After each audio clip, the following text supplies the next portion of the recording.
اور پھر سورہ قدر کی دوسری آیت میں اللہ ہم سے فرما رہا ہے، اور آپ کو کیا معلوم کہ شب قدر کیا ہے؟ اس کا کیا مطلب ہوا؟ اس کا مطلب یہ ہے کہ اس رات کو کوئی معمولی رات نہ سمجھو، کیونکہ اس رات اللہ نے تمام انسانیت پر اپنے فرشتے کے ذریعے بھلائی اتاری تھی۔ کون سی بھلائی؟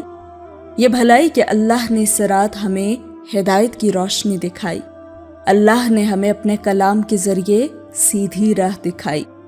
اس لیے اللہ ہمیں مخاطب کر کے فرما رہا ہے کہ آپ اس رات بھی باقی راتوں کی طرح ہاتھ پہ ہاتھ دھر کے نہ بیٹھ جانا، بلکہ ہدایت کی اس روشنی کی جانب چل پڑنا جس کا آغاز اللہ نے شب قدر سے کیا تھا، یعنی اللہ کی طرف لوٹ آنا۔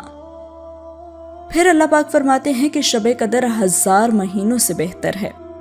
اب یہاں 1000 مہینوں سے مراد صرف 83 سال اور 4 مہینے نہیں ہے، بلکہ اللہ نے 1000 کا لفظ بڑی تعداد کا تصور دلانے کے لیے استعمال کیا ہے۔ اس کا مطلب یہ ہے کہ لیلۃ القدر میں پہلی دفعہ وہ کام ہوا تھا جو کبھی بھی کسی بھی انسانی تاریخ کے زمانے میں نہیں ہوا، یعنی اس سے پہلے تو نہ ہمیں بندگی کا سلیقہ تھا اور نہ ہی عبادتوں کا، تو اللہ نے ہمیں اپنی کتاب کے ذریعے اس کے آداب سکھائے اور ہمیں تمام امتوں سے افضل امت کا درجہ دے دیا۔